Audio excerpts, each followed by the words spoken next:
Ukraine का युद्ध ceasefire की तरफ नहीं बल्कि परमाणु युद्ध की तरफ बढ़ रहा है। जेलेंस्की ने पुतिन के 2 परमाणु बेस को टारगेट किया है और इस डबल स्ट्राइक में रूस को इतना बड़ा नुकसान पहुंचा है जिसके बारे में सोचना भी पुतिन के लिए मुश्किल था। यूक्रेन के मीडिया ने दावा किया है कि उसने मरमस्क और इर्कुत्स्क इन 2 इलाकों में रूस के सबसे सीक्रेट बेस पर ड्रोन से अटैक किया है और उसने 40 से ज़्यादा विमान तबाह कर दिए हैं।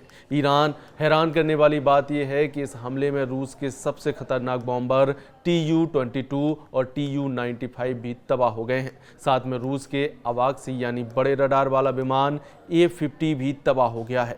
उधर यूक्रेन के ड्रोन हमले पर रूस के रक्षा मंत्री का बयान सामने आया है। रूस के रक्षा मंत्रालय के मुताबिक एयरफील्ड पर किए गए सबसे बड़े हमलों को विफल किया गया है। वहीं यूक्रेन की सेना ने रूस के 2 अलग अलग बॉर्डर इलाकों में रेलवे के 2 पुलों को धमाकों से उड़ा दिया। इस हमले में 7 लोगों की मौत हो गई है और 69 लोग जख्मी बताए जा रहे हैं। यूक्रेन ने पहला धमाका बायस के इलाके में उस समय किया जब एक पैसेंजर ट्रेन गुजर रही थी। उस समय पुल गिर गया, जबकि दूसरा धमाका 4 घंटे बाद कुर्स्क क्षेत्र में किया गया। वहां एक रेलवे पुल भी धमाके से उड़ा दिया गया।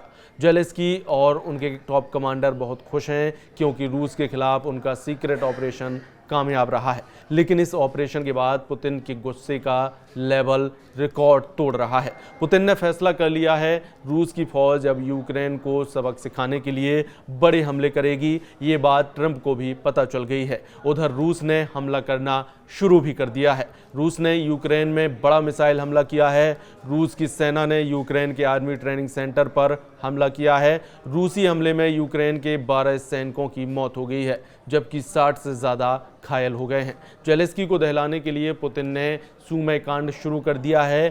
सुमी यानी वो शहर जो रूस के बॉर्डर से लगा हुआ है, और यहाँ पर पुतिन अब जेलेंस्की की फौज को ऐसी सजा देने जा रहे हैं जिसकी उम्मीद जेलेंस्की को भी नहीं है। जेलेंस्की का दावा है कि पुतिन ने सुमी शहर पर कब्जा करने के लिए 50,000 सैनिक तैनात कर लिए हैं। ये सैनिक इस वक्त सुमी की तरफ बढ़ने वाले हर मोर्चे पर पहुंच रहे हैं। ये 50,000 सैनिक पुतिन की सबसे खतरनाक फोर्स का हिस्सा हैं। यहीं पुतिन के सुमी कांड की शुरुआत कही जा रही है, जिसमें जेलेंस्की को जकड़े जाने की पूरी तैयारी है।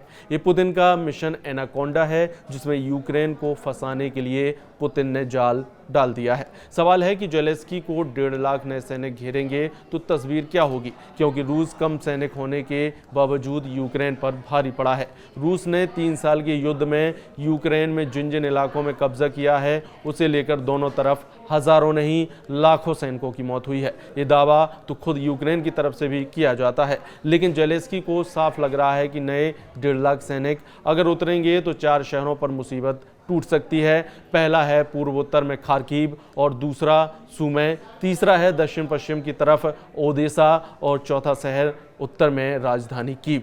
इन 4 शहरों को बचाने के लिए जेलेंस्की को और मदद चाहिए होगी, फिर चाहे वो नेटो हो या फिर कोई और जरिया। जेलेंस्की के लिए फायर पावर बढ़ाना मजबूरी बन जाएगा और उसके बाद उनके सामने अमेरिका के आगे भी हाथ फैलाने के अलावा कोई रास्ता नहीं बचेगा।